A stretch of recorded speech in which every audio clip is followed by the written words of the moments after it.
jamais tu es seul. Alléluia. Est-ce qu'on peut acclamer le nom du Seigneur ce matin?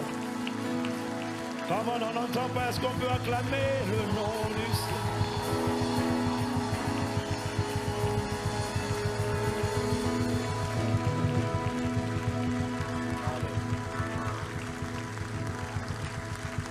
Bienvenue à Impact Centre Chrétien, le lieu où des gens ordinaires comme toi et moi deviennent des tueurs de géants et des hommes et des femmes qui écrivent l'histoire. Dis Amen. Ce matin, vraiment, Dieu est tellement bon et Dieu a eu la grâce de nous accorder une merveilleuse surprise ce matin. Et alors que je m'apprêtais à venir à l'église, le pasteur Carambéry m'appelle à 8h13. Il dit, bon, je viens au deuxième culte. Je lui ai dit, ah non, à ICC, tu ne peux pas venir au deuxième si tu ne viens pas au premier. Tu dois faire d'abord le premier, après tu fais le deuxième. Et il a accepté et on a été richement bénis au premier culte.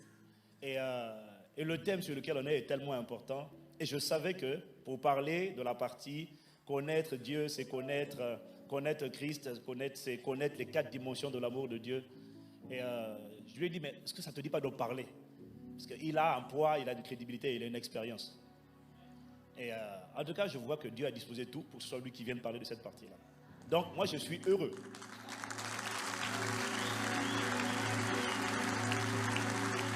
Alors, pouvons-nous, ICC, famille, et sur Internet, et à Paris Nord, acclamer le Seigneur pour son serviteur, le pasteur Mamadou Carambéry. Come on, come on, come on. Alléluia. Merci Seigneur. Il est un fleuve coulant du cœur de Dieu. C'est un grand fleuve d'un amour merveilleux. Je vais y boire. Mon amour me conduit et sa victoire m'anime de l'esprit. Il est un fleuve dans le cœur de Dieu. C'est un grand fleuve d'un amour merveilleux. Je vais y boire, mon amour me remplit et sa victoire m'anime de l'esprit. Il est un fleuve du cœur de Dieu. C'est un grand fleuve d'un amour merveilleux. Oh, je vais y boire, son amour me remplit et sa victoire m'anime de l'esprit, m'anime de l'esprit, m'anime de l'esprit, m'anime de l'esprit. Amen. Merci. Asseyez-vous dans la présence du Seigneur. Ce matin, c'est un privilège pour nous d'être ensemble et nous allons voir ensemble les 4 dimensions de l'amour de Christ. Il y a 2 expressions dans la Bible que nous devons y prendre, faire attention. Il y a l'amour de Dieu et l'amour de Christ. Vous allez dire, mais quelle est la différence? Dieu a tant aimé le monde qu'il a donné qui? C'est l'amour de Dieu qui a donné Jésus. Mais à travers cet amour que Dieu a manifesté, on ne peut pas connaître réellement Dieu de cette manière-là. C'est comme le royaume de Dieu et le royaume des cieux. Le royaume de Dieu, c'est là où Papa bon Dieu habite. C'est là où lui-même il règne. Quand tu pars là-bas, tu ne peux plus régner. Ton règne, c'est sur la terre. C'est pourquoi le royaume des cieux est venu sur la terre. Et en ce moment, tu dois régner ici. L'amour de Dieu, ça vient de Papa bon Dieu. Dieu est amour. Il doit manifester cet amour.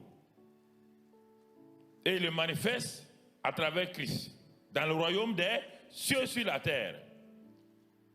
Et en ce moment-là, toi qui es né dans ce royaume des cieux sur la terre-là, tu commences à découvrir Dieu dans sa nature, dans son caractère, dans les différentes manifestations, et tu commences toi-même à répandre, à vivre dans les 4 dimensions de cet amour. Ce que nous allons voir ce matin, je dis à votre pasteur qu'il a pris un très bon chemin pour vous amener loin. Parce que connaître Dieu, c'est la première chose que tout chrétien devrait connaître après sa nouvelle naissance. Ça lui faciliterait le chemin. Mais comme la plupart des chrétiens sont entrés par la fenêtre,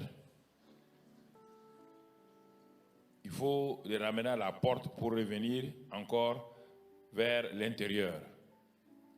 Alors ce matin, nous allons simplement aller pas à pas. Il vous a déjà développé plusieurs éléments de ce grand thème-là, qui est le thème fondamental. Parce que si nous ne nous connaissons pas de façon expérimentale, l'amour de Dieu et qui est devenu l'amour de Christ, c'est difficile de vivre une vie chrétienne victorieuse. C'est difficile d'être transformé de gens ordinaires en champions. Alors nous allons aller pas à pas et je remercie le Seigneur pour votre pasteur qui vraiment écoute la voix du Seigneur et qui va de l'avant pour que nous puissions apprendre beaucoup. Tout commence d'abord par la nouvelle naissance. Dès que je suis né de nouveau, le Saint-Esprit qui est l'auteur de la nouvelle naissance me fait passer de la mort à la vie. Et il insuffle en moi la vie divine. La vie éternelle, ce n'est pas une vie longue, sans ni commencement ni fin. C'est la nature, la qualité de vie que Dieu même a. C'est ça la vie éternelle. Cette vie est impartie à nous. C'est pourquoi il dit, sa divine puissance nous donne tout ce dont nous avons besoin. Et afin que nous devions participants de la nature divine. Alors, mon esprit est régénéré. Et mon esprit étant régénéré, la connaissance de Dieu commence à ce moment parce que mon esprit étant régénéré, le Saint-Esprit a une place en moi maintenant pour venir habiter. Car le Saint-Esprit n'habite pas dans mon âme ni dans mon corps physique. Il fallait qu'il prépare lui-même une place dans laquelle il va habiter. C'est la régénération de mon esprit. Et le Saint-Esprit vient habiter dans mon esprit. Et en habitant là, 1 Corinthiens 6, 17 dit, puisque je m'attache à Dieu maintenant, mon esprit et l'esprit de Dieu deviennent un seul esprit. Et en ce moment-là, une connaissance commence dans ma vie. Les Corinthiens n'avaient pas cette connaissance. C'est pourquoi, dans le livre de Paul aux Corinthiens, il n'utilise pas le mot connaissance, il utilise le mot savoir. Il dit, ne savez-vous pas, il l'utilise au moins 8 à 9 fois. Ne savez-vous pas que vous êtes le temple du Seigneur? Ne savez-vous pas? C'est-à-dire, les Corinthiens avaient des faits en eux qu'ils ignoraient. C'est pourquoi Paul dit, il vous faut d'abord la connaissance, c'est-à-dire la connaissance qui va vous faire sortir de l'ignorance pour vous faire rentrer dans les faits que Dieu a réalisés en vous. Et ces faits-là, on n'a pas besoin ni de prière, ni rien, sauf la révélation qui nous fait savoir que ce que je cherche est déjà une réalité en moi. Donc, et lorsque je réalise que mon esprit et l'esprit de Dieu sont devenus un, alors je commence à comprendre qu'est-ce que la vie divine. Et en ce moment, il dit aux Corinthiens au verset 19, vous ne vous appartenez plus à vous-même, vous appartenez à Dieu. C'est-à-dire que vous n'avez pas une vie séparée. Vous n'avez pas une vie séparée de chrétien qui est là, qui est en train de prier Dieu pour faire ça, ça, ça. Non. Puisque le Saint-Esprit et votre esprit sont devenus un, et que vous ne vous appartenez pas à vous, vous entrez dans le programme de Dieu. Vous n'avez pas un programme pour demander à Dieu, bénis-moi ici. Vous êtes déjà béni. Puisque vous êtes déjà béni de toute bénédiction dans les lieux spirituels célestes en Christ. Vous n'avez plus besoin de prier pour avoir des bénédictions. Vous êtes déjà béni. Vous entrez maintenant dans la connaissance, tout doucement, de ce Dieu-là. Et vous savez que vous lui appartenez. Que vous avez été racheté à un grand prix. Ce que Paul dit aux Corinthiens. Et quand vous arrivez à cette connaissance tout juste qui vous permet de savoir qu'est-ce que la vie chrétienne, vous découvrez une autre chose. Vous découvrez que quand le Saint-Esprit est rentré en vous, il n'a pas fait de vous seulement des filles de Dieu. Vous découvrez qu'il a répandu son amour dans votre cœur. Donc, Romains 5,5, que l'amour de Dieu, la nature de Dieu là, est l'amour est déjà répandu dans votre cœur par le Saint-Esprit. Donc, vous n'avez pas besoin de dire à Dieu, je vais prier pour aimer quelqu'un. Mais c'est que vous ne savez pas comment cet amour se manifeste. C'est de ça que votre pasteur est en train de vous amener pas à pas. Vous ne savez pas comment cet amour-là se manifeste de façon, donc, par rapport aux hommes, de façon horizontale, de façon verticale. Et vous ne savez pas. L'amour est en vous. Mais il est prisonnier.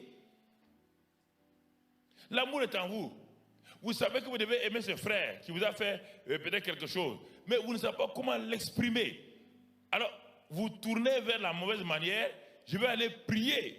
Mais au moment où vous priez, l'amour est déjà en vous. Vous priez pour recevoir quelque chose qui est déjà établi en vous, qui est une réalité de Dieu en vous. Et c'est pourquoi dans le royaume des cieux, on parle de clés, on parle de principes. C'est-à-dire que vous ne savez pas utiliser la clé pour libérer cet amour-là, qu'il devienne un amour pratique. C'est la leçon que nous apprenons dans les amphithéâtres et les applications dans les laboratoires.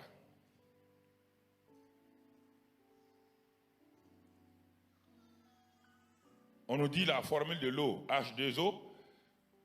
Dans l'amphithéâtre, on note toutes les formules, on note et on nous amène dans les laboratoires. C'est ce qu'on fait dans les lycées, première et en terminale. Et on nous donne des éprouvettes. On dit maintenant, voilà l'oxygène, voilà l'hydrogène et tout. Faites. Et vous commencez à entendre les éprouvettes qui sautent entre les mains des gens. Pouf, paf, paf. Pourquoi? Parce que ce que vous avez appris dans l'amphithéâtre doit passer maintenant à l'expérience. Et l'expérience, ce n'est pas automatique. Quand vous avez échoué, vous reprenez. Et l'échec d'hier vous empêche, va vous aider à ne plus recommencer le même échec. C'est pourquoi l'échec est le moyen le plus sûr pour vous permettre au prochain succès rapidement. Alors, bien-aimés frères et sœurs, cet amour qui est en vous. Et la clé qu'il a trouvée, c'est pourquoi j'étais émerveillé quand il commence là. Parce que c'est l'une des clés que beaucoup de pasteurs n'arrivent pas à avoir. Ils prêchent de bons messages. Parfois, un jour, quelqu'un a pris, un jeune pasteur a pris un thème là. j'étais assis, il dit, je vais voir comment il va traiter ça. Et il a commencé. Oui, vous connaîtrez la vérité vous affranchira. Connaissance. J'ai dit, mais mon ami, il faut aller. J'attends comment tu vas développer, tu dis connaître. C'est bien, connaissance. Il dit, la vérité. Il lui dit, mais qu'est-ce que la vérité? Moi, je vais te libérer. Moi, je suis assis, je t'écoute. On me dit que vous connaissez la vérité et quand vous la connaissez, vous devez d'abord devenir disciple. Celui qui demeure dans la parole, il va devenir disciple de Christ. La vérité va commencer à apparaître. La vérité dans quoi? Dans le domaine où il veut être affranchi. S'il était alcoolique, tu l'amènes dans la parole de Dieu. Et il va devenir, d'abord il devient disciple, il se discipline sous la parole. La parole devient son maître.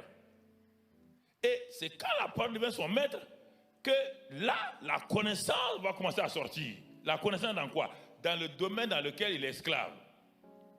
Et en ce moment-là, cette connaissance qu'il va expérimenter va faire quoi? Va le rendre libre. Il a terminé, il a tourné. Il a dit, soyez libérés. Il dit, personne ne sera libéré, mon ami. La prière que tu fais, personne ne va libérer personne. Ce que tu as dit là, après je l'ai pris, il dit, mais ça, si tu fais comme ça là, tu vas troubler tes chrétiens. Ne prends pas un thème qui dépasse ta capacité.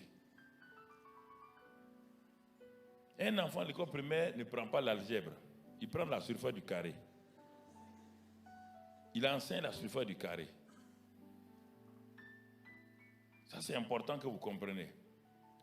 Mais ce que je vous dis là, c'est très important. Donc, je commence à entrer dans la révélation que l'amour de Dieu est répandu en moi. L'amour de Dieu, pas l'amour de Christ, l'amour de Dieu est répandu dans mon cœur.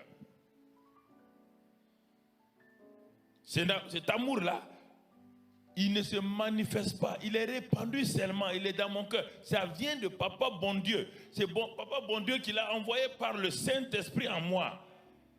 Mais il n'est pas opérationnel. Il a été opérationnel entre lui et le Christ Jésus. Quand Dieu a tant aimé le monde, il a envoyé son Fils. Ça, c'est entre lui et son Fils.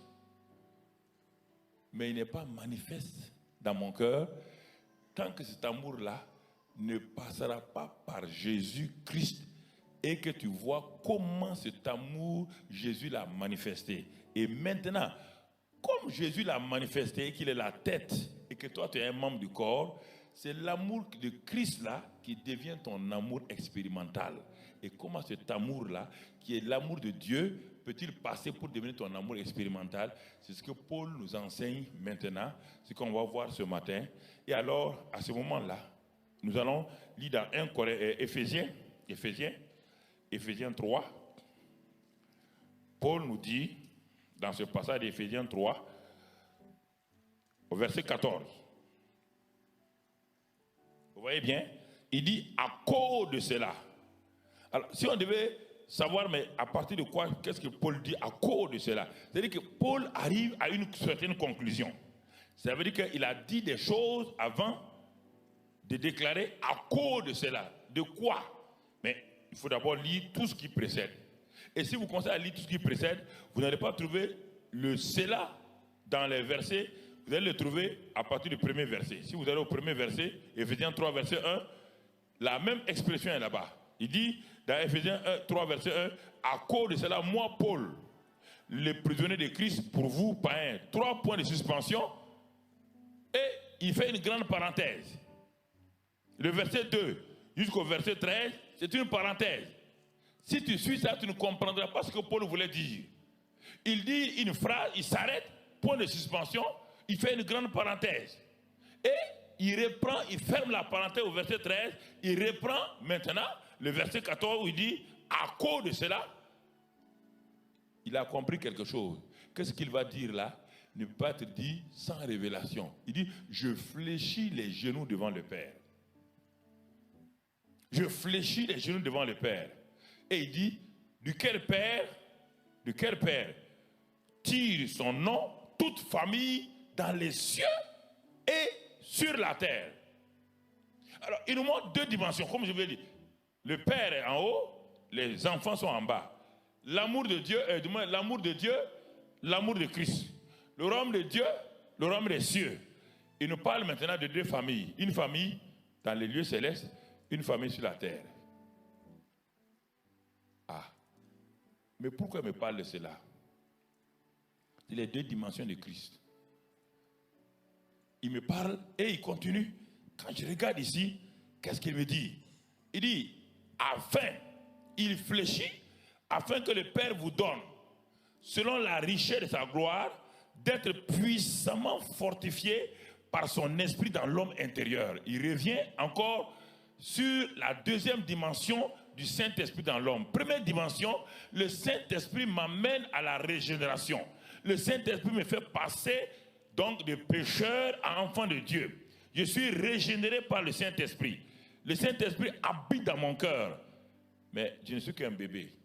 Il me dit maintenant, si je veux progresser, si je veux aller de l'avant, il faut que ce homme intérieur-là, dans lequel habite le Saint-Esprit, cet homme intérieur soit puissamment fortifié. L'expression est importante.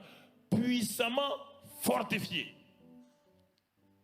C'est l'homme intérieur qui est puissamment fortifié qui va découvrir ce dont nous allons parler. Puissamment fortifié dans votre homme intérieur. Pourquoi? En sorte que Christ habite dans vos cœurs par la foi. Mais est-ce que Paul, pourquoi tu me troubles? Tu m'as déjà dit que je suis le temple du Saint-Esprit. Tu m'as déjà dit que mon esprit est l'esprit de Dieu. Puisque je me suis attaché, je suis un seul esprit avec Dieu. Tu me parles maintenant que je dois être puissamment fortifié en sorte que je sache par la foi que Christ habite en moi. Le problème, c'est parce que Christ habite en toi, c'est un fait de Dieu. Tu ne le sais pas, c'est pourquoi tu cours à gauche, à droite. Il dit c'est la foi. La foi est le moyen par lequel cette habitation de Dieu qui est en toi, que tu vas commencer à manifester maintenant. Comment? Il va te montrer. Sans la foi, il est impossible de manifester l'amour. L'amour est répandu en toi. La nature divine est en toi. Le Saint-Esprit est en toi. Mais pourquoi, malgré tout cela, tu n'as pas d'épanouissement? Tu n'as pas de joie? Il dit, c'est la foi qui va te permettre que ce qui est déjà en toi, la foi va catapulter, la foi va dynamiser, la foi va donc animer ce qui est déjà en toi. Tu passes de la statique à la dynamique. Et ce n'est pas possible. C'est la foi seule qui peut prendre ce qui est en toi pour la dynamiser, pour entrer dans une réalité fonctionnelle, expérimentale avec les autres. Il dit ici, donc, en ce moment, Christ qui habite en toi par la foi, il dit afin que, il vient avec le mot amour encore. Ah, mais Paul, mais tu me troubles. Paul parle d'abord du commencement de ma vie chrétienne, ce que Dieu a fait. C'est ce que Dieu a fait. Il répand son amour en moi. Il me donne la vie éternelle. Il me donne le Saint-Esprit. Ça, c'est lui. C'est ce que Dieu fait souverainement. Ça, c'est la souveraineté de Dieu, parce que j'ai cru. Mais maintenant, Dieu me dit, ce qui est installé en toi, c'est ta responsabilité de dynamiser.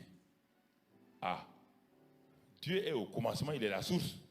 Mais c'est toi qui dois maintenant manifester ce que Dieu a mis en toi. Et pour le faire, il faut que tu te dises comment tu vas le faire. Et c'est ça qu'il dit ici. Il dit, c'est la foi qui va te permettre de savoir que l'amour qui a été répandu en toi, cet amour-là va devenir ton fondement. Il faut que tu sois enraciné dans l'amour. L'amour est en toi, oui, mais tu ne peux pas fonctionner. Il faut que d'abord l'amour, cet amour-là, par la foi, par le fait que Christ habite en toi, tu sois enraciné et fondé dans l'amour. Enraciné et fondé dans l'amour. Mais jusqu'à présent, ça semble être théorique. Ça semble être théorique à tes yeux. Tu dis, qu'est-ce que ça veut dire tout cela? Ces grands mots-là, qu'est-ce que ça veut dire? Parce que tu n'es pas encore arrivé à l'amour de Christ. Il est en train de t'amener à l'amour de Christ. On parle de l'amour de Dieu, on est en train d'aller vers l'amour de Christ. On est en train d'aller vers l'amour de Christ. Il dit, mais quand tu es enraciné et fondé dans cet amour-là, alors quelque chose va se passer tu vas commencer à comprendre. Il dit, afin que vous puissiez comprendre maintenant. Ah, c'est en ce moment seulement. Quel moment?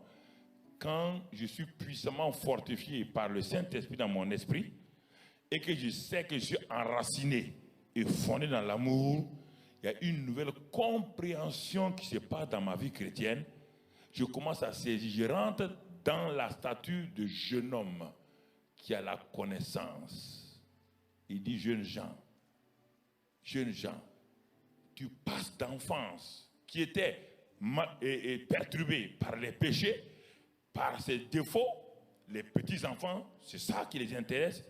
Maintenant, tu passes à la dimension des jeunes gens où l'amour de Dieu, tu le connais. Tu sais que le diable est vaincu. Tu sais que la parole de Dieu demeure en toi. Et en ce moment-là, c'est ce qui se passe ici. Tu vas commencer à comprendre avec qui? Avec toute la famille de Dieu. La famille céleste et la famille terrestre. Tu vas commencer à comprendre quoi? La largeur, la longueur, la profondeur et la hauteur. Il ne s'agit pas de citer un verset. Arrête-toi là. Qu'est-ce que ça veut dire? On te dit, toi et moi, nous devons comprendre ça. Qu'est-ce que la largeur de l'amour de Dieu? Qu'est-ce que sa longueur? Il dit, si tu comprends ça, il te dit maintenant, ça va te permettre de connaître l'amour de Christ. L'amour de Christ. Il dit, la fin du verset, tu vas connaître l'amour de Christ qui surpasse toute connaissance, en sorte que tu sois rempli jusqu'à toute la plénitude de Dieu. Mais Seigneur, je suis déjà rempli du Saint-Esprit. Oui, mais tu n'es pas rempli de la plénitude de Dieu. Tu es rempli du Saint-Esprit.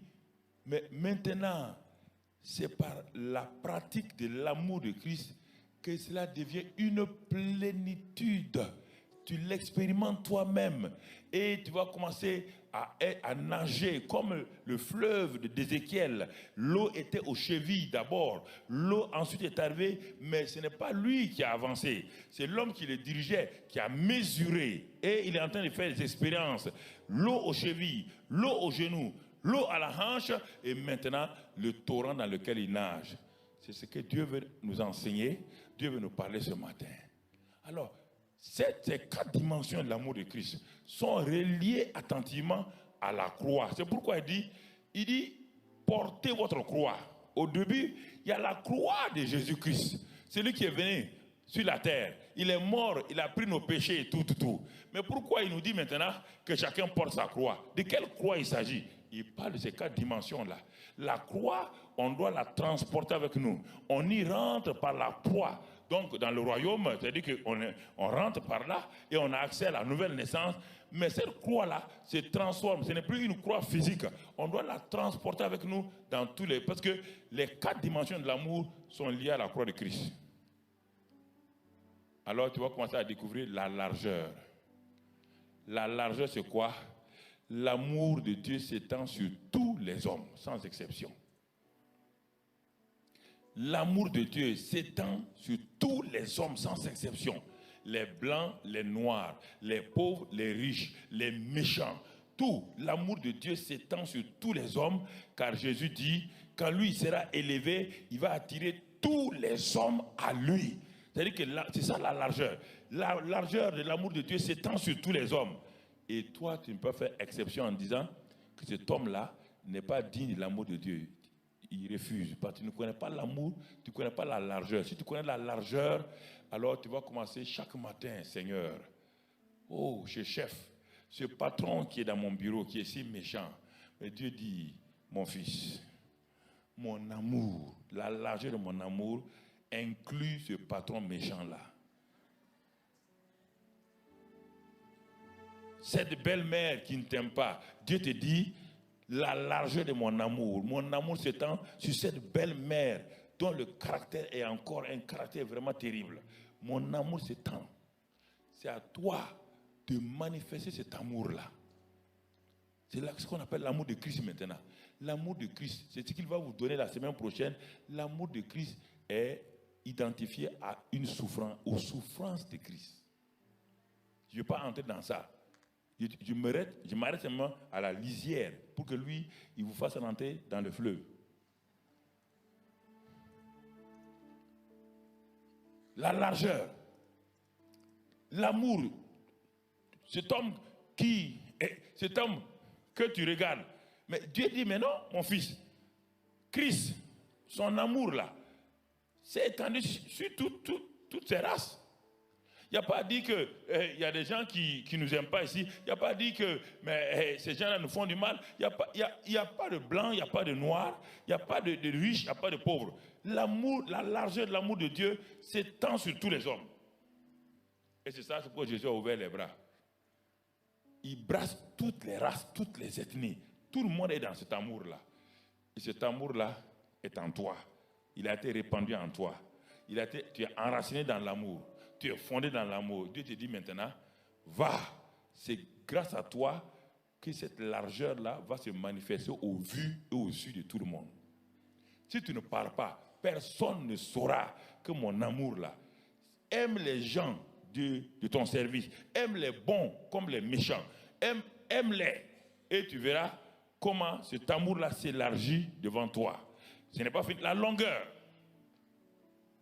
La longueur concerne le temps et l'espace. C'est-à-dire que la longueur, ça veut dire que la longueur de l'amour de Dieu ne s'arrête pas quelques années. Parce que l'amour humain, au bout de 10 ans, il fait quoi? Il est fini. Il s'éteint. Dieu te dit que la longueur de son amour ne s'arrête jamais. C'est pourquoi depuis 2000 ans, il continue à aimer les gens avec la même passion. La passion de l'amour de Dieu n'a pas cessé.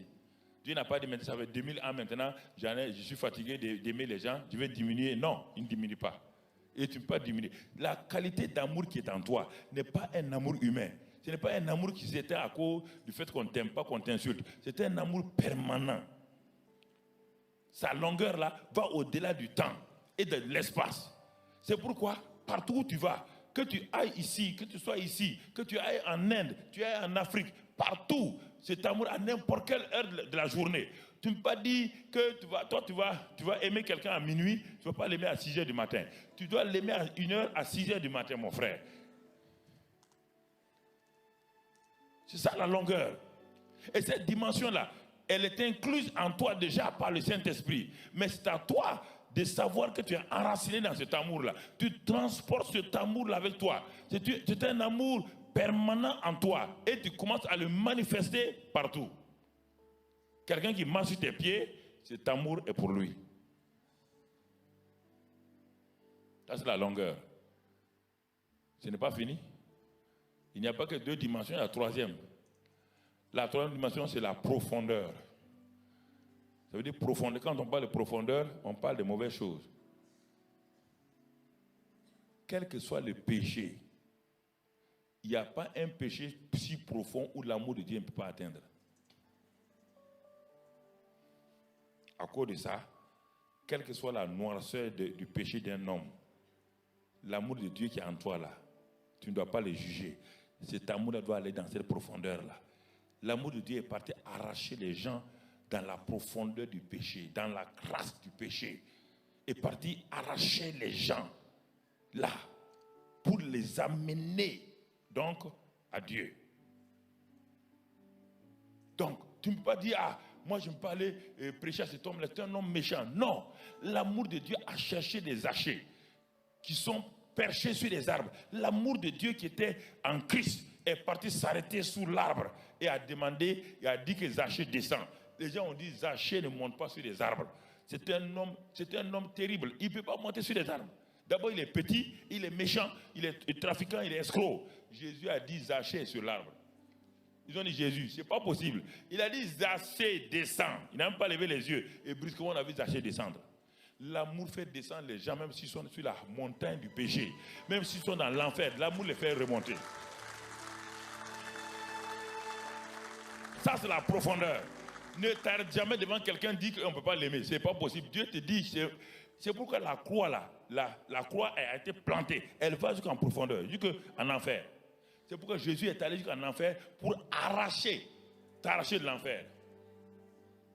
Ça, c'est l'amour. Et ensuite, il y a la hauteur maintenant. La hauteur, c'est quoi? Cet amour que tu as manifesté dans sa largeur, dans sa longueur, dans sa profondeur. Dieu te dit maintenant, alors, tu peux élever cet amour vers moi et tu vas m'aimer de tout ton cœur. Ça, c'est la hauteur. Cet amour-là, ça va vers Dieu maintenant. C'est facile d'aimer parce que Dieu dit, si tu n'aimes pas celui que tu vois, comment tu peux aimer moi que tu ne vois pas? Les 3 dimensions, c'est pour les hommes. La 4e dimension, de la hauteur de l'amour, c'est pour Dieu. Tant que tu n'as pas ces 3 dimensions-là, ne dis pas que toi tu aimes Dieu. Si tu me dis que c'est faux, lisons dans 1 Jean. Allons dans 1 Jean. Allons dans 1 Jean, tu vas comprendre. Allons dans 1 Jean, tu vas saisir la hauteur là. Dieu te montre, Dieu va nous parler de cela. La hauteur de l'amour de Dieu. 1 Jean, chapitre 3.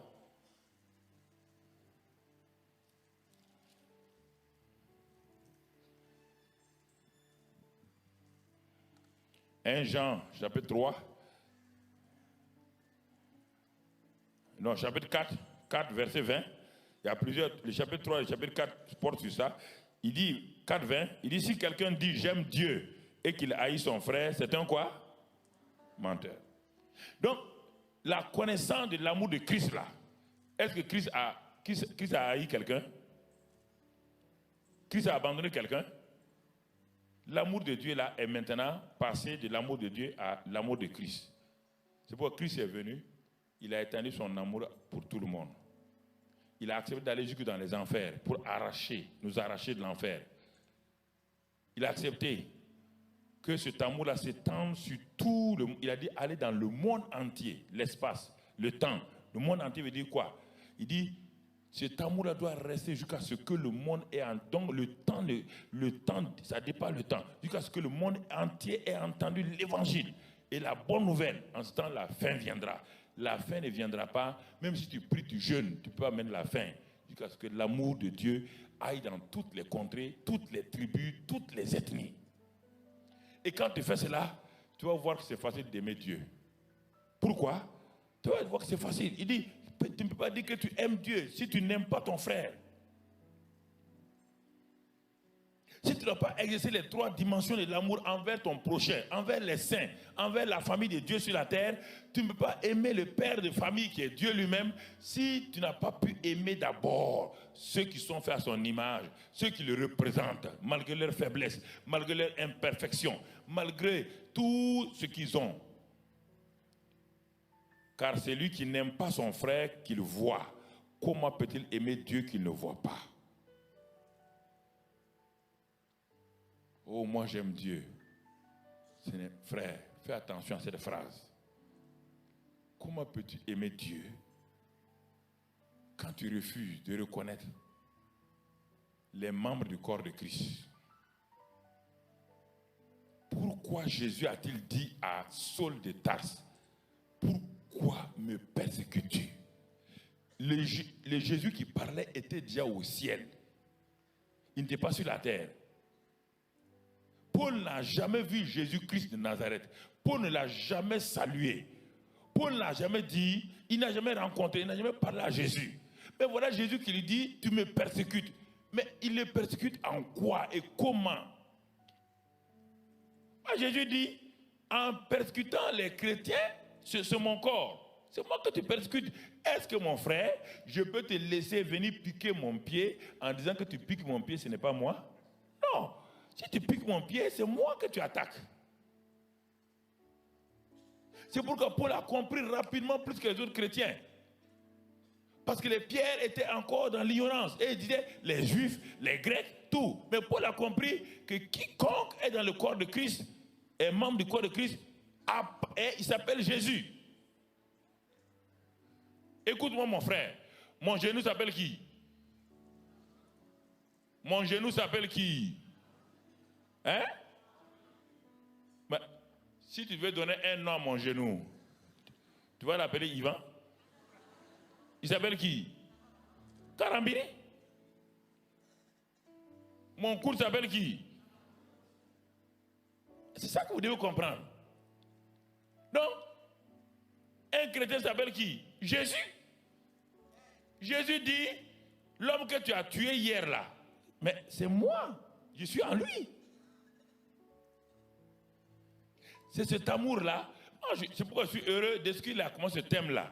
Ça veut dire qu'il va vous amener dans... Si vous suivez pas à pas ce qu'il va vous enseigner, vous allez comprendre quelque chose que vous n'avez pas encore saisi. C'est le nœud même du royaume des cieux. C'est le nœud, c'est tout ça. Si vous arrivez à dénouer cela, vous êtes un homme libre. Oui, frère. Lisons encore d'autres passages. Tu vas comprendre. Pourquoi Jean? Parce que Jean est l'apôtre de l'amour. Jean est l'apôtre de l'amour. Toute sa force, c'est l'amour. Et il dit, chaque fois, il se fait appeler celui que Jésus aime. Il s'est donné lui-même ce nom-là. Même si Pierre n'est pas content, il dit, ça ne fait rien. Moi, je suis celui que Jésus aime. Et c'est pourquoi il manifeste l'amour. Et regardez ce qu'il dit encore dans 1 Jean 4. Et regardez le verset 7 maintenant. Bien-aimés, aimons-nous les uns les autres. Vous voyez bien, toujours, les trois dimensions de l'amour, c'est par rapport aux hommes. Aimons-nous les uns les autres, car l'amour est de Dieu, et quiconque aime est né de Dieu et connaît Dieu. Vous voyez bien, la connaissance de Dieu ne peut pas se faire sans la connaissance de l'amour. C'est impossible. Aimer t'élève à un niveau de connaissance. Donc il dit ici, celui qui aime est né de Dieu et connaît Dieu. Celui qui n'aime pas n'a pas connu Dieu, car Dieu est amour. L'amour de Dieu a été manifesté envers nous. Vous voyez bien, il utilise le mot amour de Dieu. Quand il s'agit de Jésus, tout l'amour de Dieu. L'amour de Dieu a été manifesté envers nous en ce que Dieu a envoyé son Fils unique dans le monde afin que nous vivions par lui. Et cet amour consiste. Il te dit en quoi consiste l'amour. Ce n'est pas un sentiment, ce n'est pas dit « Oh Dieu, je t'aime ». Non, ce n'est pas une conjugaison. Cet amour consiste. Quelle est la consistance de l'amour? Quelle est la substance de l'amour? Consiste non point en ce que nous avons aimé Dieu, mais en ce qu'il nous a aimé et a envoyé son Fils comme victime expiatoire pour nos péchés. Bien-aimés, si Dieu nous a ainsi aimés, nous devons aussi nous aimer les uns les autres. Personne n'a jamais vu Dieu, et si nous nous aimons les uns les autres, Dieu demeure en nous et son amour est parfait en nous. Regardez la déclaration maintenant, ce que Paul avait dit. Il dit, Christ doit habiter dans votre cœur par la foi. Et Jean dit, mais Paul a raison. Pour que Christ demeure en vous par la foi, vous devez utiliser l'amour. Dès que vous aimez, Dieu même demeure en vous. Et comme Dieu demeure en vous et qu'il est lui-même amour, l'amour demeure en vous. Vous n'avez pas besoin de prier, de jeûner. C'est la révélation qui vous fait passer, donc, de la défaite à la victoire. Lisons encore 1 Jean 3, 1 Jean 3 verset 14. Nous savons que nous sommes passés de la mort à la vie parce que nous aimons les frères. Celui qui n'aime pas demeure dans la mort. De quoi il s'agit? Il parle ici à des chrétiens. On n'a pas dit que la personne n'est pas sauvée. On dit celui qui n'aime pas demeure dans la mort. C'est-à-dire rien dans sa vie ne peut se manifester. Et la personne est bloquée. C'est-à-dire que les affres de la mort bloquent ses affaires, bloquent son développement. Pourquoi? Parce qu'il n'a pas enlevé encore ce couvercle de la mort sur sa vie. Celui qui n'aime pas, bien qu'il soit chrétien là, aux yeux de Dieu, il est considéré comme un mort. Il ne peut rien contre Satan. Celui qui n'aime pas. Mais quel est cet amour-là? Est-ce que c'est ce que je sens? Parce que je sens quelque chose contre mon frère. Il ne parle pas de ça. Il ne vous parle pas de sentiments. L'amour va au-delà de ça. Regardez l'amour de Dieu, il a envoyé son Fils. L'amour de Christ, il a donné sa vie. Il a donné sa vie. Même quand on ne l'aimait pas, il a continué à manifester donc ce que les gens... C'est ça. Lisons la suite. Lisons la suite. Il est écrit ici, quiconque hait son frère est un meurtrier. Et vous savez qu'aucun meurtrier n'a la vie éternelle demeurant en lui. Parce qu'on parle de mot demeurer. Demeurer. Ça c'est important. Demeurer veut dire quelque chose de permanent. Permanent. On dit, quand on dit quelle est votre demeure, si je m'en vais dans un hôtel, on ne me demande pas quelle est votre demeure. L'hôtelier me demande quelle est votre résidence permanente? Il sait bien que l'hôtel est un lieu de quoi? Passage. Je ne peux pas dire, je suis maintenant à Holiday Inn est ma demeure. Ben, il va dire, non monsieur, ça c'est un hôtel, vous passez ici. On vous demande où vous êtes, où vous habitez permanemment. C'est ça qu'on vous dit ici. Celui qui n'aime pas là, il ne demeure pas dans la qualité de vie. Quand on dit la vie éternelle, on ne parle pas du paradis. On parle de la nature de vie que Dieu a. Il ne demeure pas dans l'amour. C'est-à-dire qu'il est là, c'est un homme qui va à gauche, à droite. Aujourd'hui, il a haine. Aujourd'hui, l'amour. C'est pourquoi il est inconstant dans sa vie. Il ne demeure pas. Sa résidence permanente n'est pas l'amour. Il n'a pas une carte de résidence permanente. Il a simplement un visa. Le visa me sert de rentrer en France et pendant un temps donné. Mais la carte de résidence me permet d'avoir un logement permanent en France. Et quand la police vient, je montre ça, on passe. Mais un homme qui a un visa de 3 mois, s'il dépasse ça, le 3e mois plus un jour, on peut l'arrêter. Mais on ne peut pas arrêter quelqu'un qui est un résident. C'est de ça qu'on parle ici. C'est Dieu vous parle ici, frère.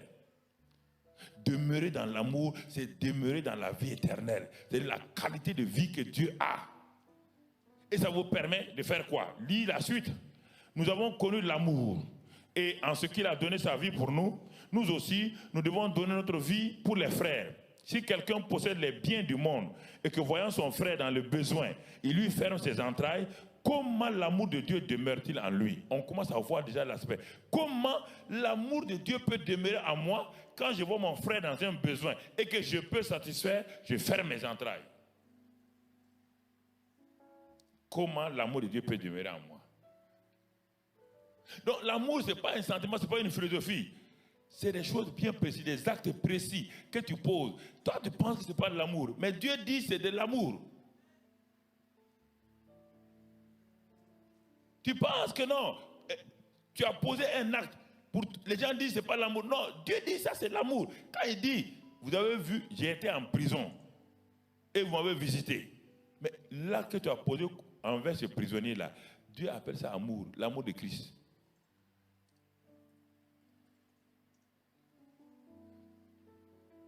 Et c'est ça qui fait que les chrétiens sont un peu prisonniers parce qu'ils ont mis l'amour dans la dimension sentiment. Ils ont mis l'amour dans la dimension un peu ésotérique. Non.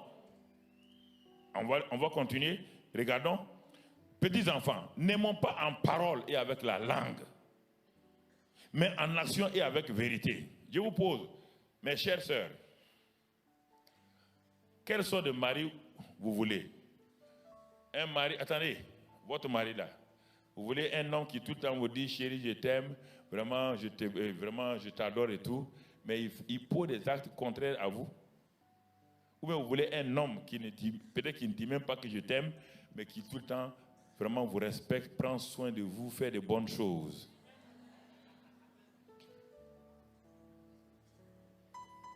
Non, écoutez, vous dites à cette femme-là que vous l'aimez et vous partez commettre adultère avec quelqu'un d'autre. Est-ce que vous l'aimez? C'est ça que Dieu veut parler ici. Ce n'est pas les paroles, ce n'est pas la langue. Dieu dit en action et en vérité. On doit voir l'amour. Jésus dit dans Jean 13, à l'amour que vous avez les uns pour les autres, le monde fera quoi? Le monde, comment le monde va savoir si c'est simplement en langage que vous parlez aux gens? Le monde saura, le monde verra clairement l'amour en acte et en vérité. Et le monde dira, ces gens-là s'aiment. Ce n'est pas en disant à l'église, mon frère, ma soeur, non. Le monde est fatigué d'entendre ces verbes-là. Ça, c'est la conjugaison. C'est comme le chrétien, il aime le verbe se repentir. Pasteur, oui, je me repens, c'est fini, je me repens. Ça, c'est la conjugaison. La repentance, ce n'est pas dire je me repens. Non. La repentance, c'est poser un acte, faire un acte de demi-tour, abandonner la chose dans laquelle vous viviez pour prendre un autre. C'est ça la repentance. Ça, c'est sans ça, tout ce que nous faisons, ça n'a pas de sens. Il dit ici, n'aimons pas en parole, petits enfants. Oui, mais il ne parle pas aux jeunes gens, il parle aux petits enfants. Parce que aucun jeune ne fera ça. Il parle aux petits enfants. Et il continue, il dit, voilà, il dit, par là nous connaîtrons que nous sommes de la vérité et nous rassurerons nos cœurs devant lui. Car si notre cœur nous condamne, Dieu qui est plus grand, etc. Donc, nous devons avoir l'assurance. Quand nous vivons dans l'amour, il y a une assurance. Personne ne peut nous accuser. Quand le diable vient contre nous, il ne peut pas nous accuser. Parce que là où il n'y a pas l'amour, frère, il n'y a aucune assurance. Et beaucoup de gens disent, ah mais Dieu ne m'aime pas. Comment un chrétien peut dire Dieu ne m'aime pas? Moi, je n'ai jamais compris ça. Comment un chrétien peut dire que Dieu ne m'aime pas? En quoi Dieu ne t'aime pas? Dieu a tant aimé le monde qu'il a donné son Fils. Et tout est dans son Fils. Tout est dans son Fils. Et ce Fils-là est en toi maintenant, par le Saint-Esprit. En quoi Dieu ne t'aime pas? Parce que tu n'as pas compris ce qu'est l'amour. Tu crois que l'amour veut dire, comme j'ai prié, Dieu ne m'a pas donné encore de mari, Dieu ne m'aime pas. Le problème, ce n'est pas le mari. L'amour de Dieu ne consiste pas en mari ou en femme. Demande aux mariés, ils ont marié. S'ils pouvaient se démarier, plusieurs maris, s'ils pouvaient se démarier, tu vas comprendre que obligatoirement, ce n'est pas le mari qu'il te faut pour non. Ce n'est pas ça le problème d'abord. Donc, regardons 1 Corinthiens 13. 1 Corinthiens 13. 1 Corinthiens 13. Puisque je suis en train de parler des dimensions. Je suis en train de parler des dimensions de l'amour. 1 Corinthiens 13. Regardons un autre aspect encore de cet amour-là dont Paul parle. Puisque Paul dit que l'amour a été répandu, Paul a dit que cet amour-là, nous devons nous enraciner et fonder dans cet amour. Il dit, mais si cet amour-là est répandu, et que si nous sommes donc enracinés et fondés dans cet amour-là, il dit, verset 4, bon, on a dit charité dans les versions, mais l'amour est patient.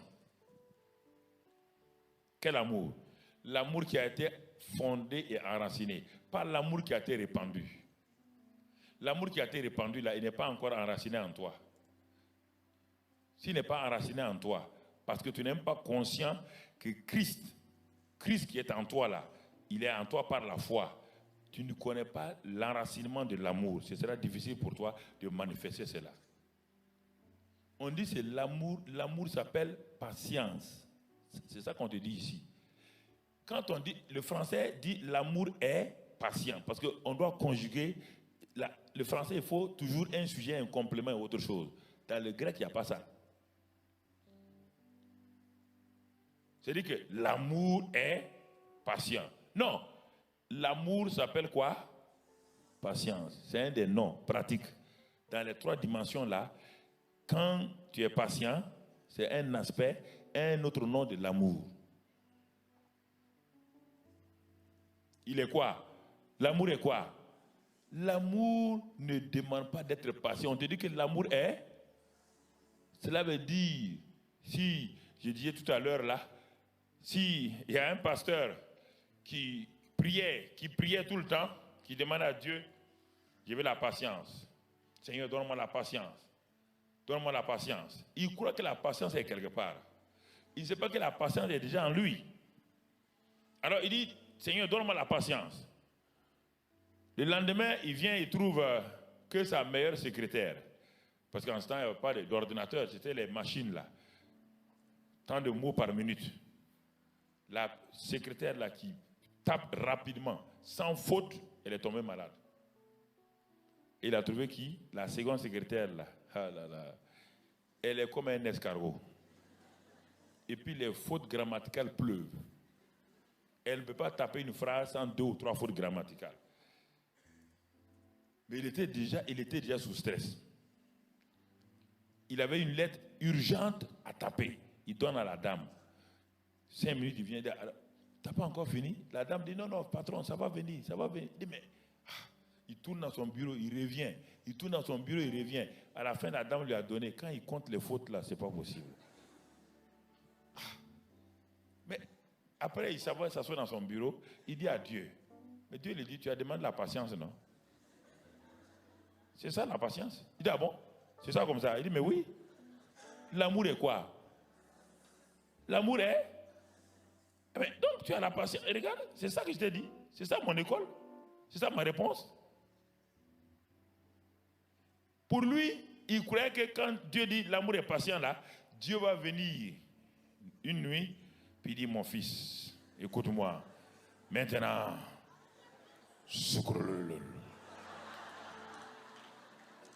voilà, il te donne la patience. Va avec ça. Non. Tout ce que Dieu fait, c'est par la foi. Tout ce que Dieu a fait là, tu dois l'accepter par la foi. J'ai l'amour, donc je suis. J'ai l'amour, je suis. Un deuxième, je vous l'ai déjà raconté. Lui, il est parti jeûner.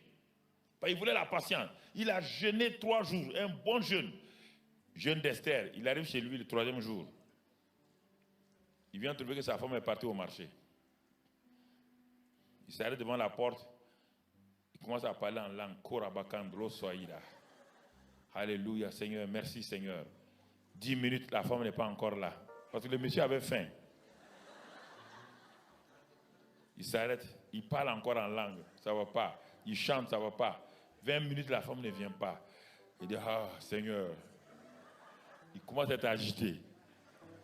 Au bout d'1 heure, la femme a dit, ah, chérie, depuis quand tu es là? Ah non, mais dis donc, ça fait 1 heure, j'attends ici. Dieu lui dit, va jeûner encore. Parce que tu as perdu la patience à la porte avant de rentrer. Va jeûner. Va jeûner. Il dit, mon fils, tu as la patience il y a longtemps.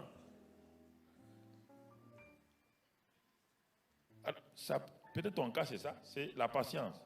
Mais Dieu te dit que l'amour qu'il a répandu en toi, dans lequel tu dois t'enraciner là, ça s'appelle patience. Ça s'appelle patience. Mais c'est obligé. Tu ne peux pas passer de l'école primaire au collège sans épreuve. Tu ne peux pas passer du collège à l'université sans épreuve de baccalauréat. Pourquoi vous acceptez le naturel, vous refusez le spirituel? Quand tu es en train de préparer ton baccalauréat là, c'est un problème pour toi? Non. Tu étudies normalement.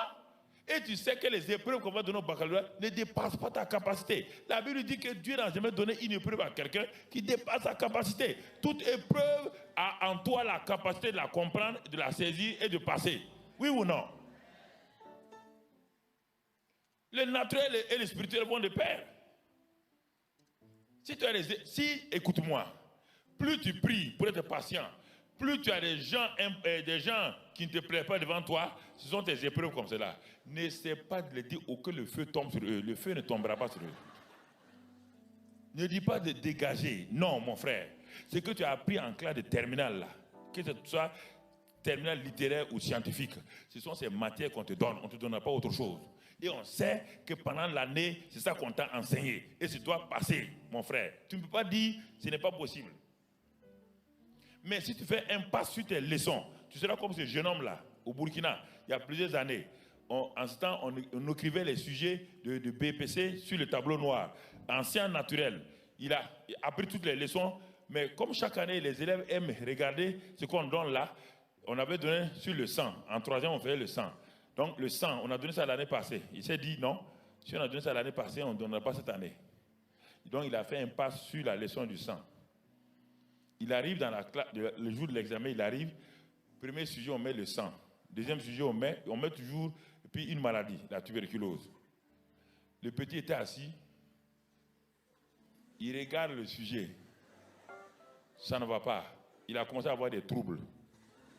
Parce qu'il sait qu'il a déjà échoué. Oui ou non? Il est tellement troublé, il se lève, il part prendre le chiffon, il barre le sang là. Le sujet qu'il connaît, il écrit ça. Les professeurs ont ri. On dit, mais petit. Et puis il est sorti. Tu t'imagines? Il a fait un passe. Parce qu'il n'a pas voulu. Ne fais pas un passe dans la vie, dans ta vie. L'amour de Dieu est incontournable. On ne peut pas aller quelque part sans amour. C'est impossible. Les relations horizontales, les relations verticales avec Dieu. C'est l'amour qui amène quelqu'un à aller dans les enfers pour chercher les perdus. C'est l'amour qui amène les gens à aller dans les bas-fonds de la ville, dans les bas-fonds, dans les quartiers terribles. C'est l'amour qui t'amène là-bas. Si tu enlèves l'amour, il n'y a plus rien qui te reste. Parce que la foi est agissante par l'amour.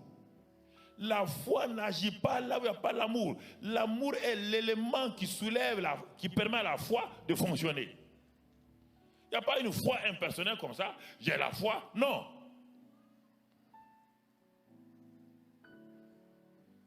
Donc tu vois là, prends ça, tu regardes. L'amour est patient. L'amour est plein de bonté. L'amour c'est la bonté. L'amour n'envie pas. L'amour ne se vante pas. L'amour ne semble point d'orgueil. L'amour n'est pas malhonnête, ne cherche pas son intérêt. L'amour ne soupçonne point de mal. L'amour ne se réjouit point de l'injustice, mais se réjouit de la vérité. Tu trouves tout là-dedans. L'amour excuse tout, croit tout, espère tout, supporte tout. Et l'amour ne périt jamais.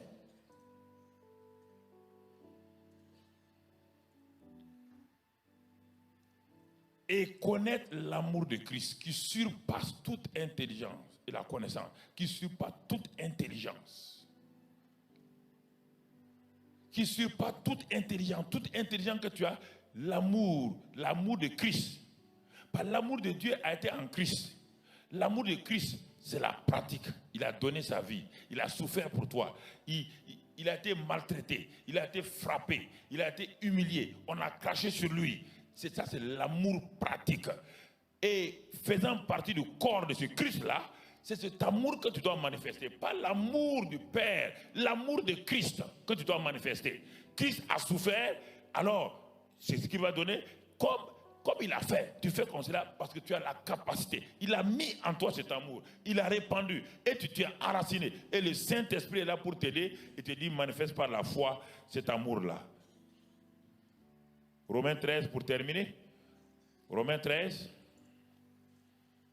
Ça c'est l'amour dans la société. L'amour social. Comment tu fais pour vivre dans la société autour de toi. Ça c'est le premier que j'ai dit, c'est parmi les frères. Si tu vois un frère, maintenant regardons la société autour de toi, dans ton quartier, dans ta ville, regardons cela. Et la première fois que j'ai lu cela, Romains 12, 9, ce n'était pas dans un bon temps. Romains 12, 9, que la charité soit sans hypocrisie, ayez le mal en horreur, attachez-vous fortement au bien. Verset 10, par amour fraternel, soyez pleins d'affection les uns pour les autres, par honneur, usez de prévenance réciproque. Je n'aimais pas le livre des Romains. Quand j'étais jeune, le livre des Romains, je n'aimais pas parce que ça ne manifeste pas, ma chair n'aimait pas ça beaucoup. Que le vieil homme est crucifié, il dit, mais comment on va crucifier le vieil homme? Comment on va faire? Je ne comprenais pas. Et Dieu va m'aider. J'ai commencé, quand je suis arrivé, je vous ai déjà dit ça, je suis arrivé au Burkina et puis j'ai été placé comme directeur, donc j'avais assez d'argent et tout. Et j'ai commencé, les vestes que j'avais, j'ai vu la plupart des pasteurs qui n'avaient pas de veste, qui n'avaient pas de cravate et tout. J'ai commencé à jouer au bon samaritain. Je donnais mes vestes à gauche, à droite aux gens. Je dis, mais avec ça, bon. Et puis, mais quelques jours après, j'apprends que ceux à qui j'ai donné mes vestes m'insultaient, me disaient que je faisais le malin, j'étais orgueilleux et tout. Comme je ne comprenais pas l'amour, j'ai dit à Dieu, je vais aller retirer mes vestes. Parce qu'un pasteur qui est ingrat comme ça, là, non, comment? Moi, je lui donne mes meilleures vestes et puis il m'insulte. Dieu me dit, tu vas aller prendre ta veste, pourquoi? Quand moi j'ai donné le meilleur de moi-même, mon fils, on m'a insulté, non? Est-ce que j'ai repris mon fils? Il dit, mais ça c'est toi. Hein? Ça c'est pas moi. En ça je ne comprenais pas. Pour moi, je suis à part, Dieu est à part. Vous comprenez? Je suis un chrétien, mais qui n'a rien à voir avec Dieu. C'est-à-dire que je demande des choses chez Dieu, si ça ne me plaît pas, je l'abandonne. Donc il y avait une vie dichotomique. C'est-à-dire la vie de Dieu quelque part et ma vie ici. Je ne comprenais pas qu'il habitait en moi. Je ne savais pas qu'il m'avait donné l'amour. Je ne comprenais pas, frère. Alors je suis allé pour prier. Dieu me dit, ce n'est pas la prière qu'il te faut ici. Rends-moi grâce. Il dit, mais pour un gars comme ça? Il dit, mais l'amour rend grâce. Et puis bénis-le. Il dit, mais tu n'as pas dit en Matthieu 5, non? Il dit de faire quoi? de bénir ceux qui font quoi? Qui vous maudissent. De faire du bien à ceux qui vous maltraitent, qui vous persécutent. Il dit bénis-le. Frère, on dirait que ma langue était paralysée. Il dit, oh Seigneur, je le bénis. Bon, c'était difficile, hein? Il dit, Dieu dit, c'est ça l'amour. À Gethsémane, quand Jésus souffrait, à la croix, quand il était crucifié, il a dit, Père, pardonne-leur, c'est ça l'amour. Il dit, mais ça c'est Jésus.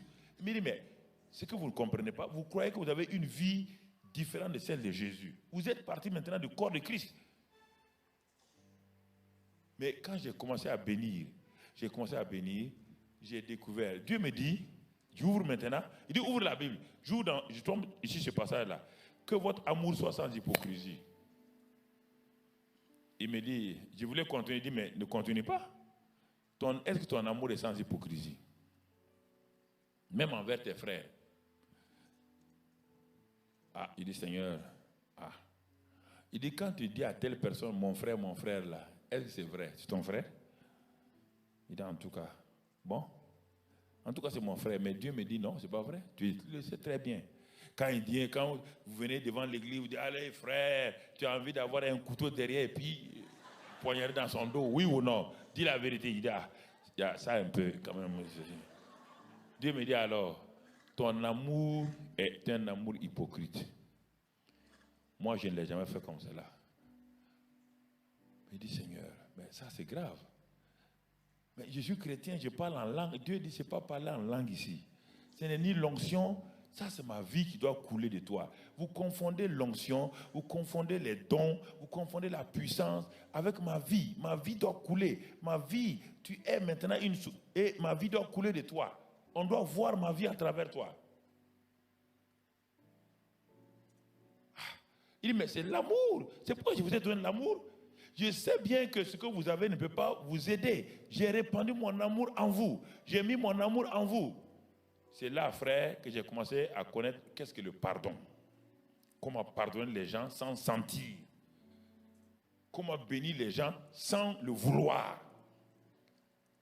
Et c'est là que j'ai découvert que les plus grands secrets, c'est ce que Jésus faisait. Quand il était à la croix, il sentait la douleur. Et puis, le péché est venu sur lui. Il est devenu péché. Mais il est allé au-delà de ses souffrances. Il est allé au-delà de ses difficultés. Il est allé au-delà de l'amertume qui pouvait le prendre. Et il a prononcé, Père, pardonne-leur. Vous imaginez? Il voyait dans cette foule-là des gens à qui il a guéri les enfants. Des gens qu'il a fait des bénédictions. Ce sont eux qui sont en train de le maudire. Et il les voyait devant lui. Il dit, Père, pardonne-leur. Il a manifesté son amour. C'est l'amour de Christ qui sort maintenant de lui. Et il le répand sur les gens. Et à cause de ça, cet amour nous a atteints. Alors, c'est là que j'ai commencé à apprendre que la vie chrétienne, c'est plus que ce que nous pensons. Il dit, si tu fais cela, et quand j'ai commencé à le faire, regardez, il dit, réjouissez-vous. Réjouissez-vous, bénissez ceux qui vous persécutent. Ne maudissez pas, bénissez, réjouissez-vous avec ceux qui réjouissent. Pleurez avec ceux qui pleurent. Ayez les mêmes sentiments les uns envers les autres. N'aspirez pas à ce qui est élevé. Ne rendez à personne le mal pour le mal. Ça, c'est l'amour social. Recherchez ce qui est bien devant les hommes. Ne vous vengez point vous-même. Mais laissez agir la colère. Si ton ennemi a faim, donne-lui à manger. S'il a soif, donne-lui à boire. Car en agissant ainsi, alors, mais il n'a pas dit de faire ça et de demander comme cette bonne femme au Niger, une femme veuve, et qui a eu sa pension et qui a appelé les pasteurs de son église, ils sont venus, les pasteurs l'ont escroqué, lui ont enlevé l'argent. Elle était tellement amère qu'elle est partie, on dit, elle va à l'église, on dit de prier et de bénir ceux qui vous ont fait du mal. Elle se met à genoux, elle dit, Seigneur, oh, tu vois tous ces pasteurs escrocs là. Ils m'ont escroqué et puis ils n'ont pas eu compassion de moi. Une veuve, il dit, Seigneur, tu as dit de les bénir, je les bénis. Mais n'oublie pas, tu as dit que si je les bénis, tu envoies le feu. Envoie le feu sur eux maintenant. Il y avait quelqu'un qui était à genoux à côté d'elle. Il dit, ma soeur, c'est pas comme ça. Il dit, comment c'est pas comme ça? Il dit, mais Dieu a dit, non. Dieu a dit quoi? Il dit, et qu'est-ce que Dieu a dit ici? Il dit, laissez agir la colère. Quand il est écrit, à moi la vengeance, à moi la rétribution, dit le Seigneur. Mais il dit, mais toi, tu n'es pas le Seigneur. Toi, tu n'as qu'à bénir seulement. Elle dit, non, mais non, il faut que la parole de Dieu s'accomplisse. Des pasteurs escrocs comme ça qui bouffent une veuve. Dieu a dit qu'il va envoyer le feu. Ce n'est pas moi qui envoie le feu. Dieu a dit qu'il va envoyer le feu. Laisse le feu venir. La sœur lui a dit non, ne laisse pas le feu venir. Laisse l'amour de Dieu. Il dit ah bon, et même pas moi je vais les aimer. Il dit mais l'amour c'est de pardonner. L'amour c'est de bénir. L'amour c'est de dire. Elle était en train de pleurer. Elle dit Seigneur bon, quand tu dis je vais les bénir. Mais en tout cas moi j'ai... Mais quand elle a commencé à bénir ces gens-là, quelques jours seulement, les miracles ont commencé à se passer. Elle recevait de tous les côtés et en ce moment, elle a découvert qu'est-ce que l'amour de Dieu. Elle a découvert qu'est-ce que l'amour, cette dimension de l'amour. Et elle a commencé à aimer Dieu maintenant. Parce qu'elle a aimé ceux qui sont autour et elle a commencé à aimer Dieu de façon verticale. Donc, frères et sœurs, et comme le pasteur va développer le reste, je crois, je remercie le Seigneur pour tout ce qu'on... Écoute-moi très bien, c'est un message simple, mais qui n'est pas attirant, mais qui est le meilleur, le message fondamental, l'amour dans lequel tu es enraciné, l'amour dans lequel tu es fondé, cet amour-là va changer tout. Tu n'as pas besoin d'aller jeûner et prier, tu dis simplement, je veux manifester l'amour. Je veux le manifester. Ton Saint-Esprit qui est en moi va m'aider à aimer les gens, à pardonner les gens, à excuser les gens. Seigneur, voilà, si tu fais cela, au début c'est difficile. Mais quand un muscle commence à se développer, par des exercices, il y a des courbatures au départ, oui ou non? Mais au bout d'un moment donné, le muscle maintenant, il est relaxé, il peut soulever 10 kilos, 20 kilos et tout. C'est la même chose avec la foi. C'est par la foi qu'on exerce l'amour.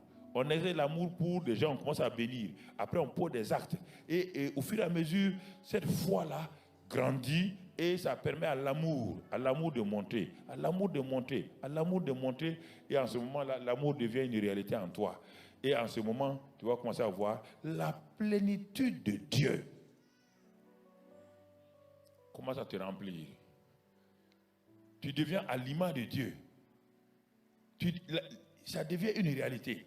Quand les épreuves arrivent, les problèmes arrivent, tu n'es plus atteint comme avant. Tu te relèves facilement. Même si tu es atteint, tu te relèves facilement. Quand tu es découragé, le découragement passe rapidement. Tu ne fais plus des jours et des jours dans le découragement. Pourquoi? Parce que maintenant, cette plénitude en toi là te fait rebondir rapidement et tu commences à marcher dans la victoire. Que le Seigneur vous bénisse, sa grâce soit sur vous, au nom de Christ Jésus. Amen. On va prier. On va prier. Pose ta main sur ton cœur. Pose ta main sur ton cœur, mon frère. Dis avec moi, Seigneur Jésus, tu as manifesté ton amour sur la terre. Et cet amour a été un amour concret. Tu as béni ceux qui te maudissaient.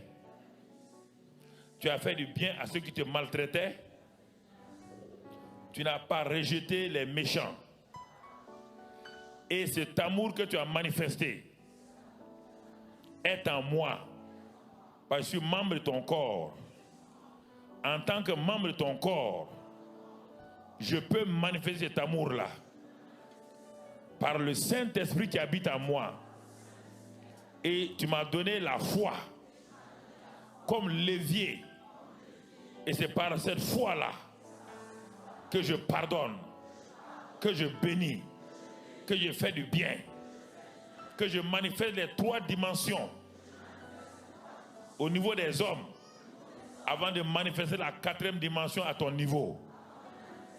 Je te remercie pour cela aujourd'hui. Parce que Seigneur, c'est une réalité. Et je te bénis pour cette réalité-là qui est en moi et qui est réelle, qui va se manifester chaque jour de ma vie. Amen.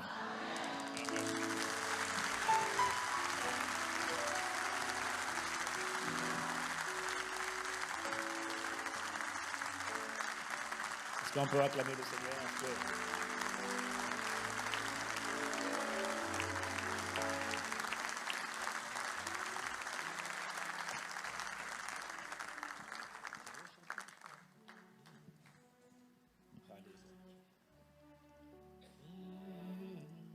Je veux chanter